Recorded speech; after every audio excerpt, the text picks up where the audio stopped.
బెంగళూరులోని వ్యవసాయ విశ్వవిద్యాలయంలో జరుగుతున్న కృషి మేళాలో అసలు మట్టే లేకుండా ఆకుకూరలను పండించే విధానాన్ని ఇక్కడ ప్రదర్శనకు ఉంచారు.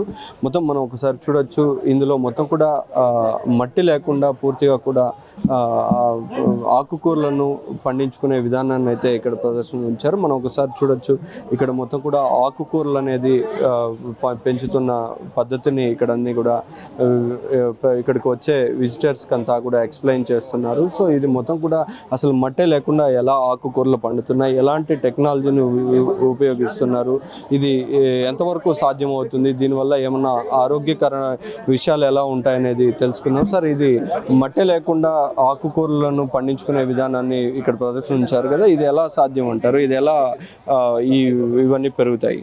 సార్, బేసికలీ ఇది pineapple tower. Okay, pineapple tower hydroponics. ఇక్కడ మనము ఈ ఆకుకూరలను పండించుకోవచ్చు. ఆకుకూరలు విడిస్తే వేరేది కాదు, మరీ ఆకుకూరలే. ఇక్కడ సాయిల్ ఉండదు, వితౌట్ సాయిల్. సో ఇక్కడ మనకి ఇది ఇక్కడ చూడొచ్చు మీరు. ఇక్కడ వితౌట్ సాయిల్ ఉంటుంది. జస్ట్ ఇక్కడ మనం గ్రాన్యూల్స్ లైక్ రాళ్ళు ఉంటాయి, రాళ్ళు గ్రాన్యూల్స్ పెట్టింటాం అంతే, వితౌట్ సాయిల్ అవుతుంది. మనం దీనికి న్యూట్రియంట్స్ అంతా త్రూ వాటర్ ముఖాంతరం ఇస్తాం. సో కింద మనం పంపు పెట్టింటాము. సో అక్కడ వాటర్ స్టోరేజ్ ఉంటుంది. ఆ స్టోరేజ్ లెక్కి మనకి జింక్, పొటాషియం, ఫాస్ఫరస్ అనే న్యూట్రియంట్స్ మిక్స్ చేసింటాం. సో వాటర్ పంపింగ్ ముఖాంతరము సో అన్ని ఒక స్టేజెస్లోకి వాటర్ వస్తుంది. సో అలా మనకి ఆకుకూరలకి న్యూట్రియంట్స్ దొరుకుతాయి. సో దాన్ని పెరుగుతుంది. ఇది మనం ఇంట్లో కూడా పెట్టుకొని చేసుకోవచ్చు. బేసికలీ మనము సిటీల్లో సో కిచెన్ గార్డెనింగ్, పైన టెర్రస్ పైన గార్డెనింగ్ అలా మేజర్గా యూజ్ అవుతుంది సార్. ఓకే, ఇక్కడ ఇంకొకటి ఉంది కదా, ఇదేంటి సార్? ఇది మొత్తం కూడా లైట్స్ అంతా పెట్టారు. అంటే ఇండోర్లో కూడా పెట్టుకోవచ్చు, అంటే ఇంట్లో ఎండపడని ప్రాంతంలో కూడా చేసుకోవచ్చా? దీంతో షేడెడ్ హౌస్ ఎక్కడైనా పెట్టుకోవచ్చు మనము. సో ఇది కూడా మనకి డిఫరెంట్ స్ట్రక్చర్. మనం అక్కడ పైనాపిల్ స్ట్రక్చర్ చూస్తాము. సో ఇది కూడా డిఫరెంట్ స్ట్రక్చర్స్. సో ఇది కూడా మనకి వితౌట్ సాయిల్. ఓకే, సో ఇక్కడ గ్రాన్యూల్స్ ఫిట్ చేస్తాము. సో ఈ వాటర్ చూడొచ్చు. సో వాటర్ ఈ ఎయిర్స్ ముఖాంతరము, ఈ బేర్లు అంటారు దీన్ని, ఈ ఎయిర్ల ముఖాంతరము న్యూట్రియంట్స్ సాయిల్ ప్లాంట్స్కి దొరుకుతాయి. ఓకే, అంటే ఇది మొత్తం కూడా న్యాచురల్గా పెరిగిన విధానంగానే ఉంటుందా? అంటే ఆరోగ్యకరమైన విషయాలు, అంటే ఎక్కువగా కూడా ఎరువులు వాడి ఇట్లా ఆరోగ్యకరమైన వచ్చే పరిస్థితులు ఉంటాయి? ఇది కంప్లీట్లీ ఇది ఆర్గానిక్. సో పొటాషియము, జింక్ ఇలాంటి మెటీరియల్స్తోనే మన న్యూట్రియంట్స్ ప్లాంట్స్కి ఇస్తాం సార్. ఇన్ఆర్గానిక్ మెటీరియల్స్ ಯಾವುದೇ యూజ్ చేయము ఇక్కడ.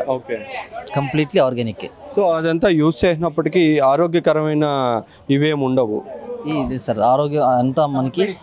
So organic material, organic nutrients ఇస్తున్నాం కాబట్టి ಯಾವುದೇ ఒక రీతి తొందరలు ఉండవు మనుషులకి. ఆరోగ్యకరంగా ఫుడ్ రీచ్ అవ్వే సాధ్యం ఉంటుంది.